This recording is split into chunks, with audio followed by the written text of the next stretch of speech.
Rohit Sharma catch ধরতে গিয়ে pant খুলে ফেললেন, যে ভিডিও রীতিমতো ভাইরাল হয়েছে নেট দুনিয়ায়।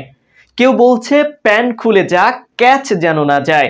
এদিকে আবার শোনা যাচ্ছে মুম্বাই ইন্ডিয়ান্স ছেড়ে রোহিত নাকি চেন্নাই সুপার কিংসে চলে যাবেন। আইপিএল এর এইসব কাহিনী নিয়ে উত্তাল নেট দুনিয়া। বিস্তারিত থাকছে ডেস্ক রিপোর্টে। এবারের আইপিএলে হারতে হারতে ক্লান্ত মুম্বাই ইন্ডিয়ান্স। টানা 3 ম্যাচ হেরে 2 ম্যাচে জয়ে স্বস্তিতে ফিরেছিল মুম্বাই শিবিরে। ফের হার সঙ্গী হলো রোহিত পান্ডিয়াদের। রোববার রাতে ওয়াংখেড়ে স্টেডিয়ামে চেন্নাইয়ের মুখোমুখি হয় রোহিত শর্মারা। হিটম্যান সেঞ্চুরি পেলেও হেরেছে মুম্বাই। সেই ম্যাচে মজার একটি ঘটনা ঘটেছে। শুরুতে ফিল্ডিং করতে নামে রোহিতের দল মুম্বাই ইন্ডিয়ান্স। ইনিংসের 11.4 ওভারে আকাশ মাদুয়ালের বলে বল শট নেয়ার চেষ্টা করে চেন্নাই দলনায়ক ঋতুরাজ গায়কোয়াড়। তখন ডিপ মিড উইকেট বাউন্ডারিতে ফিল্ডিং করছিলেন রোহিত শর্মা। সুযোগ ছিল ক্যাচটি ধরার। রোহিতও দেরি করেননি, দৌড়ে গিয়ে সামনের দিকে ড্রাইভ দেন।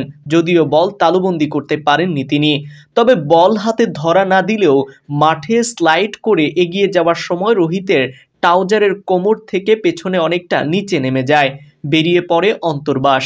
স্বাভাবিকভাবেই এমন ঘটনায় হেসে গড়াগড়ি দেওয়ার উপক্রম হয় অনেকের। রোহিত নিজেও বিব্রত হন এ ঘটনায়। উঠে দাঁড়িয়ে তিনিও হেসে দিয়েছেন। পরে শক্ত করে নিজের ট্রাউজারের রশি বেঁধে নেন তিনি। অপরদিকে রোহিতের এ ঘটনার ছবি ভিডিও মুহূর্তেই ভাইরাল হয়ে যায় নেট দুনিয়ায়। মজার মন্তব্য উড়ে আসে নেটিজেনদের কাছ থেকে। কেউ কেউ লিখেছেন, এতদিনে বোঝা গেল ক্যাপ্টেন হার্দিক রোহিতকে বাউন্ডারিতে ফিল্ডিং করাতে পাঠানোয় কেন রাগ হয় হিটম্যান সমর্থকদের।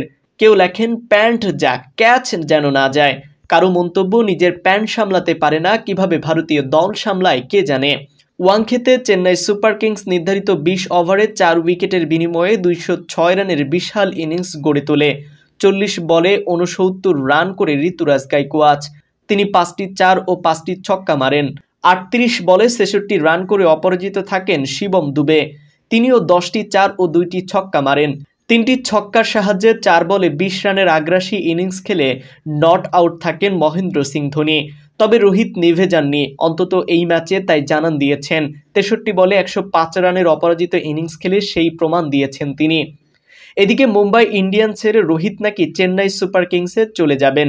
মুম্বাই ইন্ডিয়ান্সের অধিনায়ক হিসেবে 5 বার আইপিএলের শিরোপা জিতেছেন রোহিত শর্মা। ভারতীয় দলেও অধিনায়ক তিনি। সেই রোহিতকে সরিয়ে হার্দিক পান্ডিয়াকে অধিনায়ক করেছে মুম্বাই। তারপর থেকেই রোহিতের দল ছাড়া নিয়ে জল্পনা শুরু হয়েছে, যারও উস্কে দিলেন মাইকেল ভন। ইংল্যান্ডের সাবেক এই অধিনায়কের দাবি, মুম্বাই ইন্ডিয়ান্স ছেড়ে রোহিত নাকি চেন্নাই সুপার কিংসে চলে যাবেন। রোহিতকে নিয়ে তৈরি হওয়া জল্পনা প্রসঙ্গে ভন বলেন, রোহিত কি চেন্নাই দলে চলে যাবে?